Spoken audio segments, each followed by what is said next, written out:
Good evening and welcome to What's Your Story? I'm your host, James Ransom Reed Jr. Have you ever wondered how things came to be? Have you ever said to yourself, where did this come from? How did this start? Where did it begin?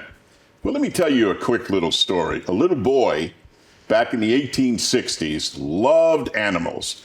And when he learned that one of his animals was going to be sacrificed for a Thanksgiving meal, he was very upset.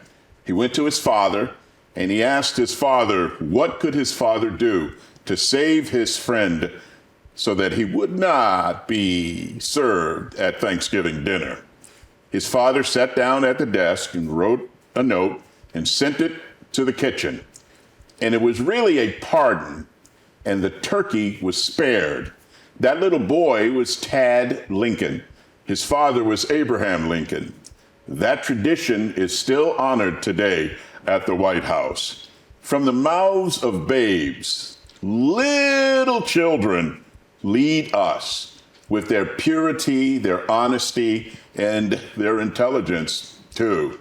So this show tonight is about a program that literally came from the mouths of babes. I am very, very happy tonight to have on the show a person who will tell you all about it, Mrs. Karen Roundtree. She is a member of Avon Congregational Church. Welcome to the show, Karen. Thank you, Jim. It's wonderful to be here and to share this great story. All righty. Well, why don't we do the early part first? Would you please tell our audience a bit about you? You know, where were you born? Where did you go to school? Siblings, parents? People want to know who you are. Oh, because I'm exciting. Yes, you are. I grew up in a small town outside of Providence, Rhode Island. Okay. It's actually in Massachusetts, though. And I have two older siblings. I had wonderful parents, and they raised us with a sense of obligation for all of our blessings to pay back and to appreciate everything that we had. So that's my family in brief, because otherwise I'd go on for too long. I was married to my high school sweetheart and moved to Connecticut when I was 22, and shortly thereafter joined Avon Congregational Church. I went to college to study to be a physical therapist. And where'd you go to college? I went to a small women's college called Russell Sage College in upstate New York. All right. Yes. And then the last year and a half was at Albany Medical College, which is in Albany, New York. Okay. And so then when I moved to Connecticut, when I got married, I worked at St. Francis doing all kinds of rotations, learning a lot of wonderful skills, and stayed home for a little bit when the children were very small, went back to work, and worked in pediatrics for the early intervention program, which I loved. It was a vocation, not a job. Yes. Where you help families whose children either have a diagnosis, coming out of the gate, yes, or the parents make a referral because the children are delayed or the parents suspect a delay.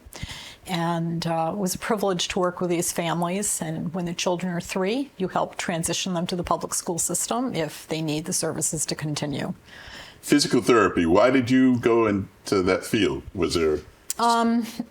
I always wanted to do something in medicine, even though I think of myself as being more of a creative person. Yes. I just love the holistic approach to medicine, and physical therapy seemed a way to approach it. Most people think of physical therapy as, sports medicine, bones and muscles. Yes, exactly. Yes. And certainly that's a big part of it, and that's largely what you study in school. But there's a lot more to it. When I worked at St. Francis, I had an opportunity to do a rotation in neurology, which includes head injuries, spinal cord injuries, paralysis from vascular events like strokes. I worked in a burn unit. I worked in orthopedics. So you've got patients that have just had an orthopedic surgery, an orthopedic problem. There was a cardiac unit. I worked in cardiac rehab for a while. So the few years that I worked there, I got a wonderful holistic background, which is exactly what I wanted. I didn't want to just be one thing. And so later on, when I went back to work, I had an opportunity to dive into early intervention and I really loved it, and I was largely self-educated at that point because you don't learn a lot of pediatrics, or at least in my day, Yes. in college. So I went to many seminars and continuing ed programs and learned about the whole child. And early intervention is very interesting. Most people that are aware of it think it's a medical program. It's not. It's an educational program. Okay. And so you bring in your medical background and understanding that you're working not only with a child's gross motor skills, which is physical therapy, but fine motor skills, occupational therapy, speech and language development, cognitive development. And so all of that is rolled in together in your treatment program. What? Best part is that you coach the parents. You don't go in to just provide therapy. Yes. You go in to help the parents help their child Yes. in their everyday activities. So, like I said, it was a privilege. I really loved doing that, Right. and I did it for quite a long time. Karen, tell us about any special talents you have, like artistic talents. I think you're quite an artistic person, are you not? Well, I like to draw and I like to paint, and I like to do things that I can give away. We're getting ready for our church Christmas marketplace, and I'm making a lot of things to, painting a lot of folk art kind of things, Christmas ornaments, things like that. I do some things that I give away to people, but I wouldn't say I'm an artist. I just like to paint. Well, I've seen some of your stuff. It's really good. Oh, well, thank you. Yeah, absolutely. Thank you. Tell us what brings you joy, what makes you happy. Well, my family, my children, my grandchildren. I'm going to give your children a shout out. Hi, everybody. Oops, I'm not supposed to look at the camera. That's all, you're fine. You're fine. I have my oldest daughter is Beth. She's married to Mike. They have two children, Evelyn and Genevieve, and my other daughter is Elizabeth. Is Laura, and her daughter is Elizabeth, and Hannah. Her husband's Andrew, and my son Connor and his girlfriend Jackie, and of course my husband Jeff. So that's my family, and I'm proud of them. I love to spend time with them. I love to see the wonderful people they've all grown up to be, and hear their stories. We're very much into an oral tradition in our family. I did not know my grandparents. They were all immigrants. But my mother... Immigrants from maternal or paternal? Both. Poland. Poland, okay. Poland. My mother was a very good storyteller. She was sort of the secret keeper and also the story keeper, and she passed on stories from her mother, who I never knew. She died the year I was born. Yeah. And so we've kept that tradition on, and my grandchildren love hearing my stories, and they're creating their own stories. So I think that's maybe a gift that I have, is that I like storytelling. You like storytelling. That's what makes you happy. It does make me happy, and being outside, I love to be outside. Any opportunity to be outside is better than being inside. If I can go out and do some gardening or go for a hike, I'm going to choose that over cleaning the house any day. Now tell us about this Avon Congregational Church. How long have you been a member of that church? 44 years. 44 years. Now everybody knows how old I am.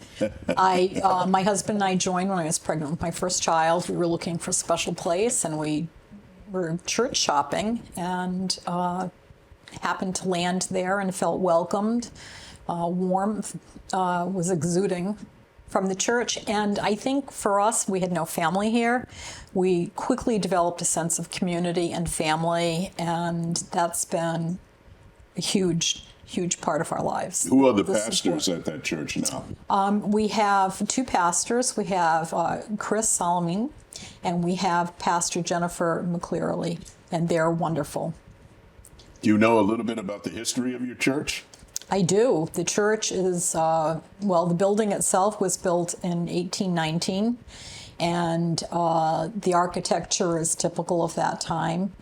There were several families that still belong to the church that are descendants of people that were involved in the foundation of the church and the building of the church itself, which was built with donations from members. There was no hierarchy that supported them, and it's a lovely church, lovely church. Is it an open and affirming church? It's very much an open and affirming church. We have people of sexual orientations, every kind of culture, background, skin color. we welcome everybody. We're brothers and sisters. We're brothers and sisters in the army of Christ, right? Exactly. There we go. Exactly. Now, we brought you here today to talk about a long-standing outreach program. What is that program that you're particularly associated with? And tell us how it came into existence. We can tie it all in from coming from the mouths of babes. I believe Connor is the one who gets credit for this one. Yes, in 1998, 25 years ago, my son was 7, and here's where the storytelling comes in. Okay. He did not want to eat his dinner, and I guilted him the way my parents guilted me. Absolutely. Into eating by saying that there are children all over the world that would welcome this lovely meal. And of course, he made a face at the meal and said, well, send it to them if they're hungry. And, then I frowned at him, and he said, no, seriously, Mom, if there are hungry people in the world, what are we doing to help? So I said to him, well, we donated turkey for Thanksgiving. We donate things to different food pantries.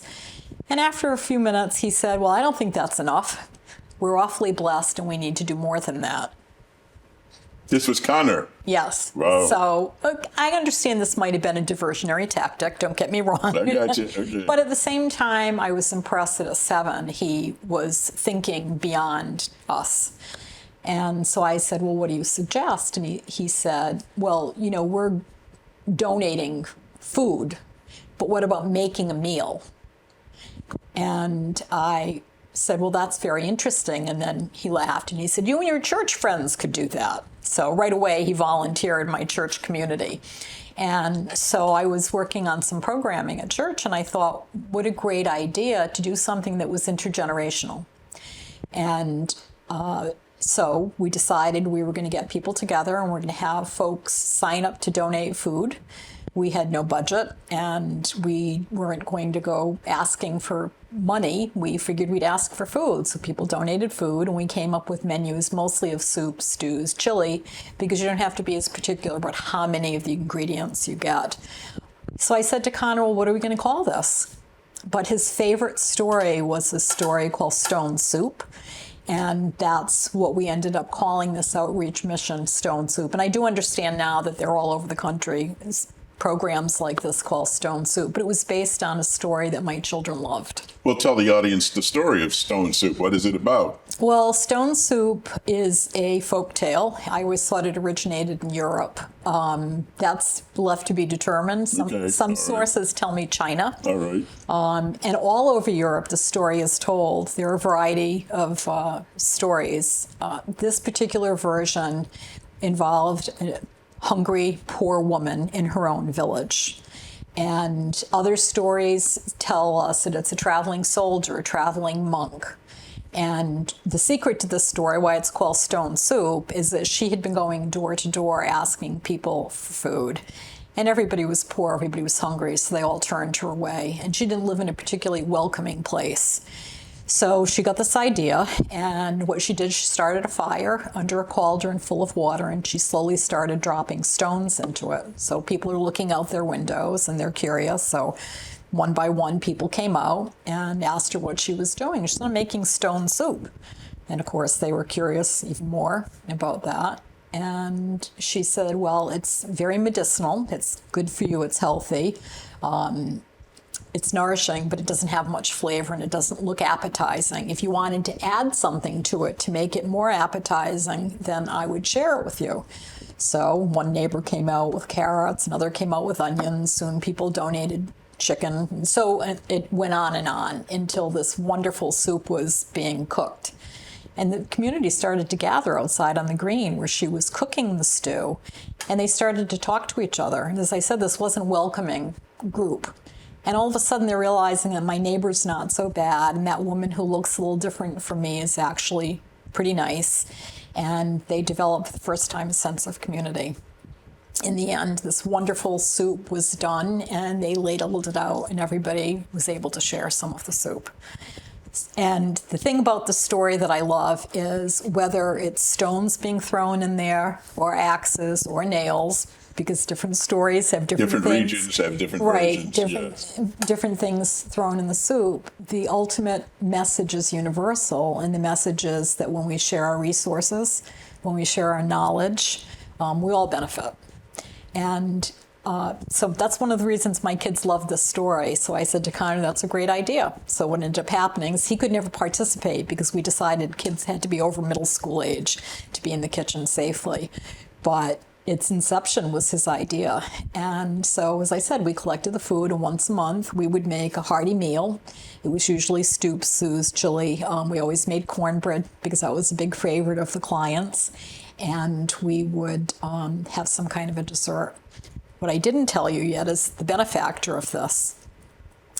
We were aware that Loaves and Fishes was an organization that had started in Hartford, and they help people that are food insecure, which means people that really don't know where their next few meals are coming from. And that's an ongoing issue for the poor. It's not something that just comes and goes. Sometimes it's worse than others. We think of them often at Thanksgiving and Christmas, but there are people that are food insecure all year round. So I contacted Loaves and Fishes because I knew they had a pantry, knew they had a soup kitchen. I had no idea how the food that they served got there, who made it. And Alice Hild at that point was the person who was running Loaves and Fishes, and she was very happy to have us be donating food. Hence, we started preparing food in the church kitchen, and we did on Saturdays, and people would drop by.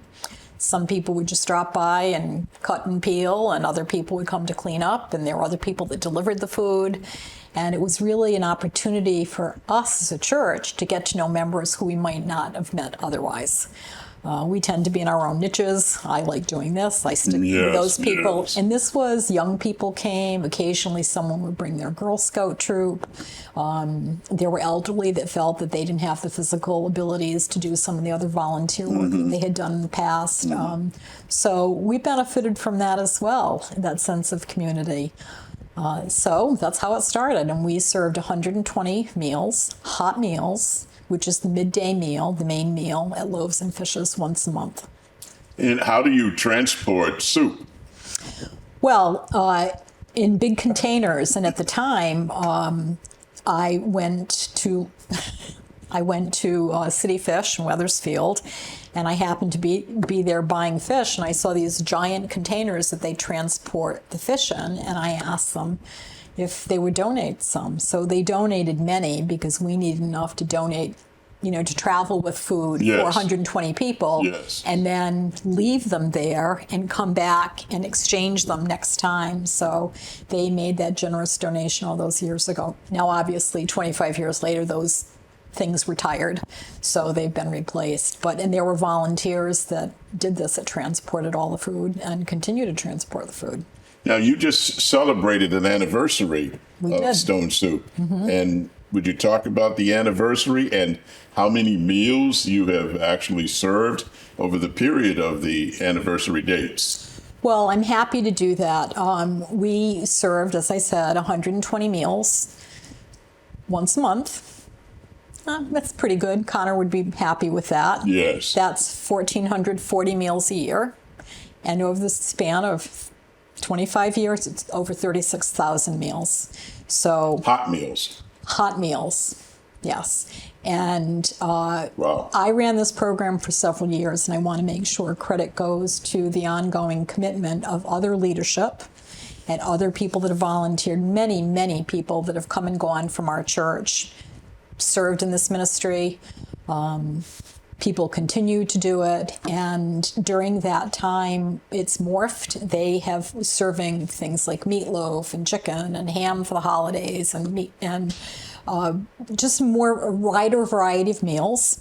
And they're trying to get really healthy foods in there, not just easy to prepare meals.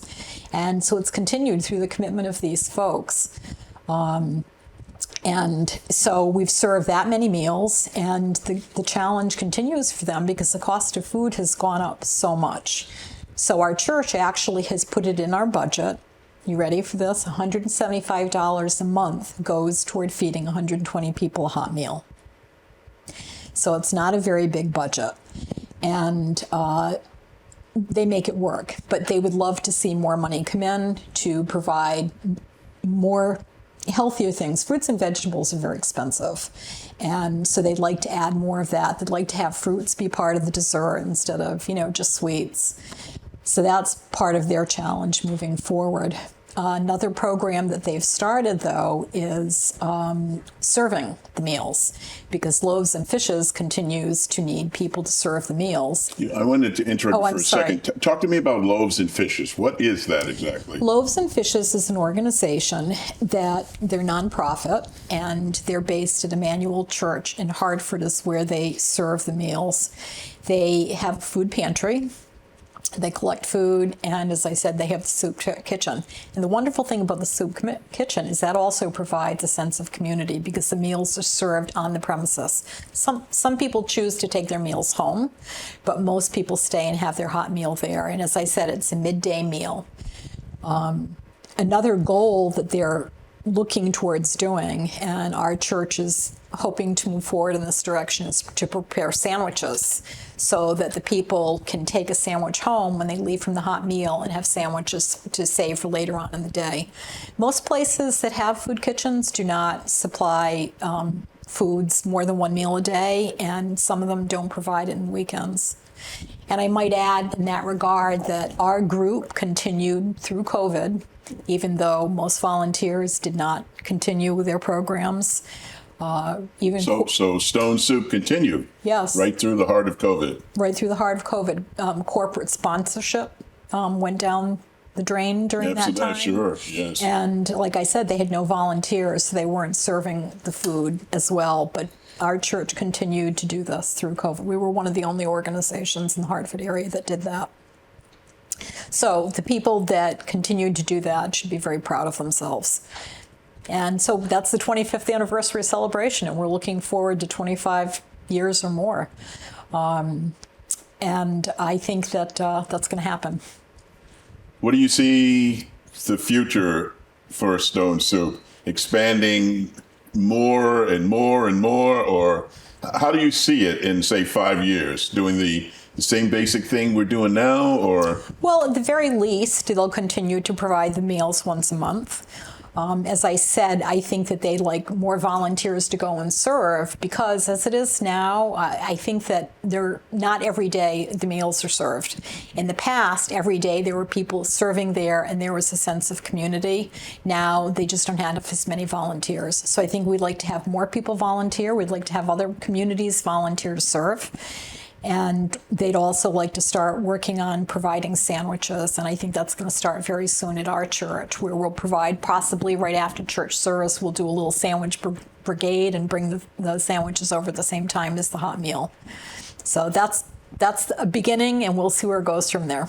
now, is there a cost associated to Loaves and Fishes, or No. the food just goes? It just goes to them. This is a covenant a silent covenant that we've made to them. We'll okay. provide these meals. All right. And when I mean covenant, it's a commitment that we started with and we've continued with for 25 years. Yeah, my goodness gracious. Now, when you do that, Karen, how does that make you feel, knowing that 25 years ago, 25 years ago, that you, through Connor, got involved in something, and it's still going strong today, and you had no idea that it would do that? Did you No come this idea. far by faith? Is that how it works? I think absolutely by faith. I think also because at our church, as in many churches, kindness is very important. And for those who are given much, much is expected. Okay. And I think that our church feels that. We're a church that has lots of outreach programs. This is just one. I think We're going to talk about that in the Okay. second part of the show. Yeah. But Okay. listen, I am excited about the first part of this show, and I know the second half will go equally as well. So you stay right there. Don't go anywhere. I will. That's all the time we have for this segment of the Stone Soup Adventure at Avon Congregational Church. This is What's Your Story? I am your host, James Ransom Reed Jr. Everybody has a story. What's yours? Until next time, good night.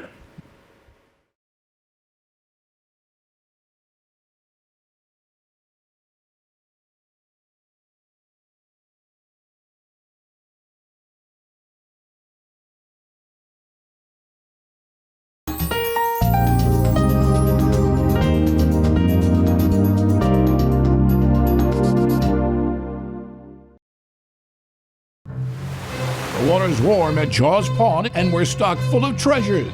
Big or small, we buy it all. We buy and sell fast rides, power tools, vintage guitars, and so much more. Walk the plank in style with our fine jewelry, diamonds, and watches. Plus, we have a huge selection of the latest video games, including the new PlayStation 5 and Xbox Series X. Jaws Pond, conveniently located on Meriden Waterbury Turnpike in Southington and West Main Street in New Britain.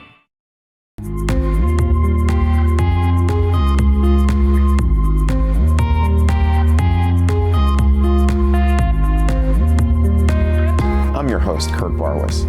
Today, I have a very special guest, Dr. Andrew Lim. Hello, and welcome to another episode of the Veterans Corner. My name is Chuck Wooden. Decision for ourselves for this week if we want to be made well. Hi, welcome to the crack of dawn. It's Dawn Lombardi. I'm starting the painting. It's going to be the clips with some water. Love it.